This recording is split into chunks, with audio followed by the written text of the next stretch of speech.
Merci beaucoup, frère Moïse.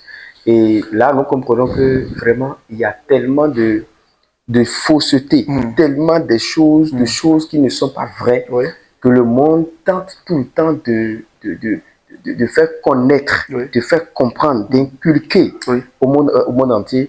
Et même ceux qui sont nés de nouveau, malheureusement aussi, sont malheureusement moulés dans ça. Exactement. Et au nom de ces choses, quel est le plus grand mensonge, ou bien ces mensonges qui sont tellement grands que le monde a essayé de nous faire avaler, et que malheureusement, bien qu'étant nés de nouveau, nous ne vivons pas la plénitude du Christ.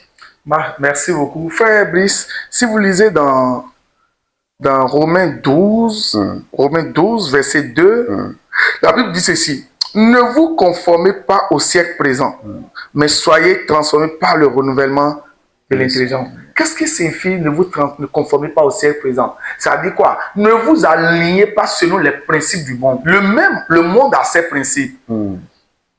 Le Christ a ses principes. Le royaume de Dieu a ses principes. Chaque royaume a ses principes. Le monde, c'est un royaume. Il a ses principes. Le royaume de Dieu aussi a ses principes. Mais l'une des mensonges, comment dire, et l'une des mensonges les plus terribles, c'est de faire croire à ce que quoi? Ta valeur, frère Brice, dépend de ce que tu possèdes.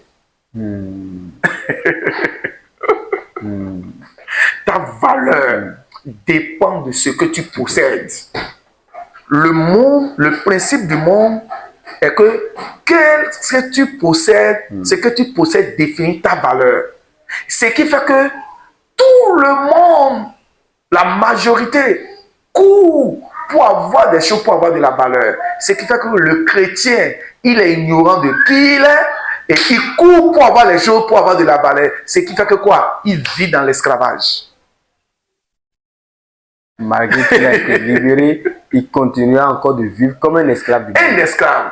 Parce que dans le royaume, la Bible dit, il dit, vous êtes bénis de toutes les bénédictions spirituelles dans les lieux célestes en Christ. Autrement dit, il dit ceci, regardez, Paul dit dans Colossiens 2, il dit, mais écoutez, ce qui était caché depuis les temps, Christ en nous, l'espérance de la gloire. Mais écoute, ce Christ en toi, ce n'est pas le matériel d'abord. C'est spirituel d'abord. Mais le monde dit, non, ta valeur dépend de ce que tu possèdes. Le matériel. Le monde est dans le visible. Ce qui fait que quoi? Le chrétien qui est ignorant, il se laisse emporter et il vit pour ça. Et il voit qu'il n'est rien. Tu vois un chrétien dit, je ne suis rien. Pourquoi il n'est rien? Il n'a pas encore maison, il n'a pas véhicule, il ne voyage pas, il ne fait pas ça. Il n'est rien. Or, nous ne sommes pas appelés à vivre dans selon ce principe. Non, nous possédons la grandeur de Dieu en nous. Donc, c'est là je comprends alors le vrai problème du chrétien. Le chrétien est ignorant de son identité. Or, c'est à votre identité est rattachée votre autorité. Et c'est à votre autorité est rattachée votre mission. Et c'est à votre mission est rattachée votre capacité. Parce que Dieu donne la capacité selon la mission que tu as confiée. Mais ta mission dépend de ton autorité. Et ton autorité dépend de ton identité. Ça veut dire quoi? Lorsque quelqu'un est ignorant de son identité, il devient ignorant de son autorité, il devient ignorant de sa mission, il devient ignorant de sa capacité. Il sera un esclave. Il va subir. Il va subir. Parce que c'est ça l'esclave, il subit. Il subit. Bien-aimé, regarde-moi. Il y a des gens, toi qui m'écoutes, il y a des gens qui regardent la vie. Et tu te demandes, qu'est-ce que je suis venu faire sur la terre? Et tu te vois comme une erreur. Il y a des gens qui disent, est-ce qu'il ne veut pas me suicider et quitter la terre? Mais tu crois que Dieu t'a envoyé sur la terre pour un zéro, pour un nul, par hasard? Non. Dieu a créé toujours pour un but. Mais c'est parce que tu es loin, tu es ignorant de qui tu es, que tu subis. Tu te laisses comparer au monde. Tu es unique sur la terre, frère Brice. Il n'y a pas deux frères Brice sur la terre. Dieu là, il est dans l'unicité. Il ne fait pas une chose deux fois. Il est unique. Frère Brice est unique. Ce qui fait que tu n'as à te comparer à personne. Il n'y a plus toi quelque part ailleurs. Tu es unique. Mais quelqu'un qui ne comprend pas, il va regarder. Ça, c'est la Bible dit, ne jette pas les regards inquiets.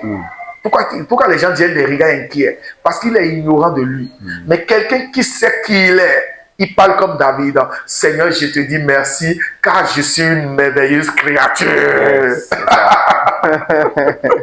C'est de ça qu'il s'agit. Absolument. C'est de ça qu'il s'agit. Donc le problème de l'homme, c'est ça. C'est qui? C'est de découvrir qui il est. Mais comment on peut connaître qui on est? Justement, c'est la question que je m'avais vous poser. Parce que vous avez parlé d'identité. Mais comment savoir qui on est réellement en Christ? Comment on peut dire de façon claire, oui, en Christ, là, voilà ce que je suis. Et que de façon précise, sans embâche, partout où je suis, je puisse dire, oui, voilà qui je suis en Christ réellement. Oui. Merci beaucoup. Et je vous ai suivi, vous avez développé un enseignement à Boyko. Ouais. À Boyko avec le peuple de Dieu à Boyko. Ouais. Et j'ai suivi l'enseignement et je bénis le nom du Seigneur pour votre vie. Amen. Et vous avez abordé quelque chose de pertinent. Et ça m'a touché. J'ai réfléchi sur ça. Parce qu'on dit, lorsque tu connais ton identité, tu sauras à quelle valeur, quelle est ta valeur. Mais toi qui es là, qui m'écoute, quelle est ta valeur? Tu vaux quoi? Mais je suivais le frère disait lors de l'enseignement, il dit, écoutez, la valeur d'un produit dépend de ce que ça coûte. C'est ce que vous allez dire. Exactement. La valeur d'un produit dépend du coût de ce produit. Ouais. C'est que si on connaît le coût d'un produit, on aura eu l'idée sur sa valeur. Exactement. Mais le chrétien vit, il est ignorant de sa valeur et il se laisse séduire, il se laisse humilier, il se laisse moquer. Mais est-ce que tu connais ta valeur? Tu connais combien tu coûtes? Donc, la valeur d'un produit dépend du coût. Effectivement, de ce produit. Regardez, lorsque vous payez un Visco de 30-50 000, vous pouvez amener ça. Quelqu'un à qui vous n'avez pas dit ça peut croire que c'est un tissu de 6 000. Bien sûr. Et lorsque vous dites à votre femme, ah, ça là, c'est pas tissu de 6 000, c'est 30 000, c'est 50 000, waouh! Elle se met en tête que ça a de valeur. Exactement. Je ne dois pas coudre n'importe quelle chose avec ça. Exactement. Je vais coudre quelque chose de valeur. Même le tailleur qui veut coudre, il ne coupe pas le tissu là n'importe comment. Attention. Oh, il fait attention à cause de la valeur. Oui. C'est exactement l'homme aussi. Dieu avait créé l'homme à son image. L'homme coûtait l'image de Dieu. Mais pour pouvoir, la Bible dit, lorsqu'on est séparé de Dieu, mais qu'est-ce que Dieu a voulu faire? Lisez 1 Pierre. On va lire 1 Pierre. 1 Pierre. 1 Pierre. Lisez 1 Pierre. On va voir quelque chose dans 1 Pierre. 1 Pierre 1. 1 Pierre 1, verset 18. 1 Pierre 1, verset 18. Regarde ce que ça dit. Ça dit ceci. Sachant que ce n'est pas par des choses périssables, wow, pas de l'argent ou de l'or, que vous aviez été rachetés de la vaine manière de vivre. Mais il dit que nous étions tous perdus, nous étions tous esclaves, mais Dieu veut nous racheter. Et pour nous racheter, Dieu est conscient que l'homme, il a créé à son image. Donc la valeur de l'homme n'est pas mesurée à l'argent. La valeur de l'homme n'est pas mesurée à l'or. La valeur de l'homme n'est pas mesurée à toute autre créature, n'est pas mesurée aux anges, n'est pas mesurée aux dominations. La valeur de l'homme dépasse toute créature. Raison pour laquelle Dieu a regardé et il n'y a qu'une seule personne qui vaut la valeur de l'homme. Il dit quoi? Son fils unique.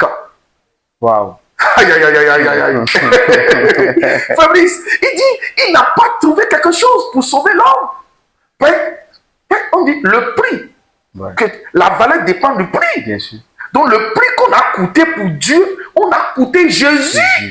J'ai coûté Jésus. Oui, oui. Et si le prix d'un produit dépend, la valeur d'un produit dépend de ce que ça coûte, moi j'ai coûté qui? J'ai coûté Jésus. Absolument. Si j'ai coûté Jésus, donc j'ai la valeur de Jésus. Absolument.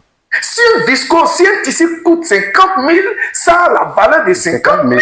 C'est comme ça. Et si j'ai coûté Jésus, mais j'ai la valeur de Jésus. Raison pour laquelle la seule chose que je cherche à connaître, c'est de connaître quelle est la valeur de Jésus, qui est Jésus, et je saurai qui je suis. Le thème de la Bible, c'est Jésus. Absolument. Du début jusqu'à la fin. Le thème de la Bible, c'est Jésus. Si je lis Genèse, je cherche Jésus. Si je lis Exode, je cherche Jésus. Si je lis Marc, je cherche Jésus. Je cherche Jésus. Parce que c'est au travers de Jésus que je saurai qui je suis. Bien-aimé dans le Seigneur, c'est de ça il s'agit. Lorsque tu connais qui est Jésus, tu sauras qui tu es. Mais c'est au travers des enseignements que tu vas connaître qui est ce Jésus. C'est pour ça que Paul dit, ça dit tout ce que je considère avant. C'est comme de la boue. Il dit tout ce que je considère avant, je ne l'ai pas considéré comme de la boue. Ouais. Et la seule chose que je vais connaître, c'est Christ mort et ressuscité. Yes. Oh, gloire à Dieu. Alléluia. Merci beaucoup, frère Brice.